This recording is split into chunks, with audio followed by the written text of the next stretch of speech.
The beauty of the kids, I mean, that's why I'm anxious to go over there almost every day, because I know I'm going to see the beauty of God reflected in these little children, the joy. That's certainly a huge thing. It's almost like the two things that Pope Francis is so great at, reflecting the beauty of the church and that great joy. That's what our children reflect, and that's what I think is so attractive. I hear a lot of laughter, which is just a beautiful thing. We love our students. All of us love our students. I don't think you could find a better school. They're still very much in a rejoicing stage. When they're little like this, they have that ability to just rejoice in something that's good. St. Croix Catholic brings joy because this place knows the truth, how valuable every life is. I can see it in our pastors, I can see it in Sister Mary Juliana, I can see it in the eyes of the teachers, that there is an awareness of every student that walks through that door. It's inviting them into this adventure of discipleship, which is knowing Jesus, and that is such a gift. And I think that's what brings me the most joy, and that's what ultimately brings them the most joy.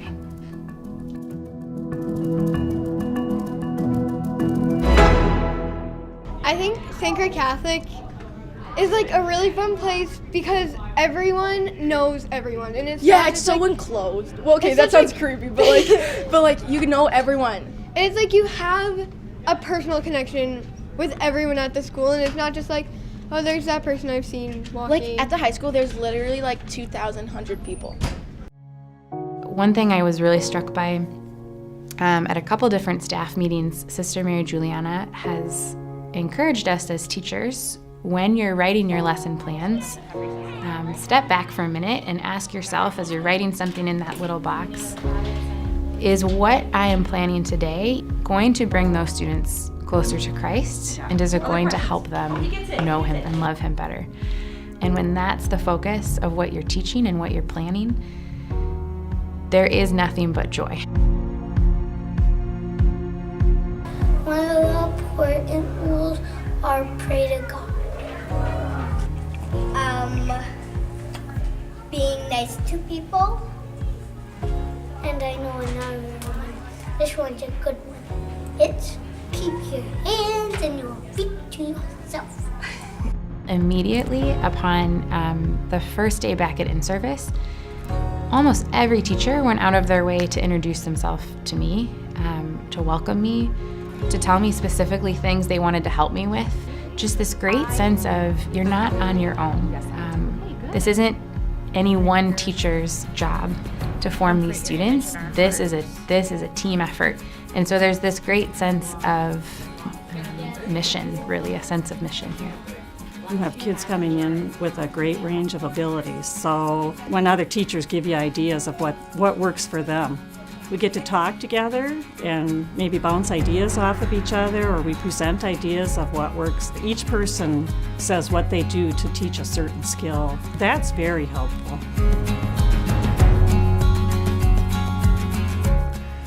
The younger ones with a lot of energy.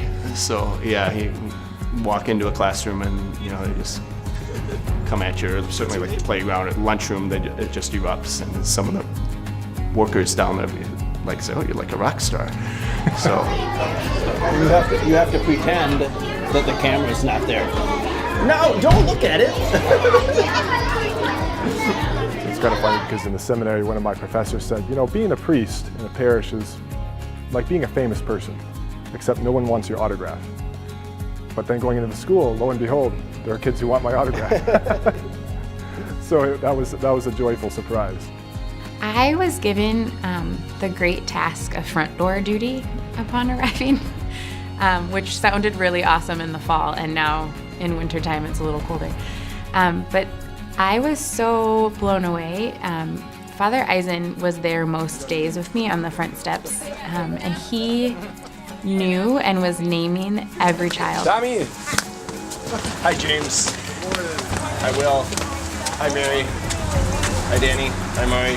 And I just had this great sense of how could there be a better way to start your day than when you're walking into this place and you are known, you're called by name, literally, And someone's doing that with great joy. And that gives the freedom to just be joyful. How you doing? Good, how are you? Good, thanks. I don't know his name.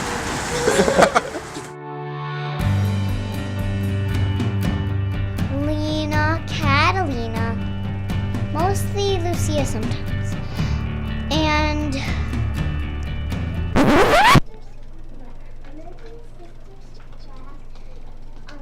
in second grade, and guess what? Then when I go to social studies, I get to come to my dad's room. Back face. Hi.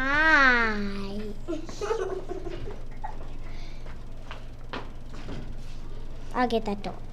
I can't do that because it's a lot.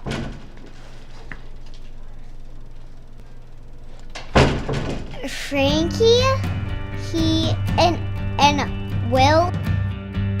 There's really just a light warmth to the school. The kids are just really genuine, but the teachers especially, they carry just a very positive attitude, and that really carries over with the kids. They just feed right off of that, and I just walk in and get to reap the benefits of seeing their smiling faces, and they just have a desire to learn, and you can see it right on their faces, and the teachers clearly have a great desire and joy in teaching them, especially with that desire to learn.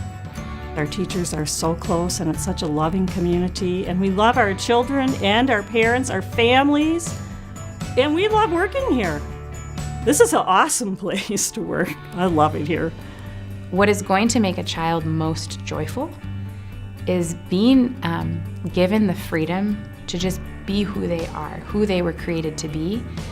So one thing that I've noticed a lot is seeing teachers affirm things about them. That so many different teachers, even if a student doesn't have that teacher, knows them and sees them and appreciates exactly who they are.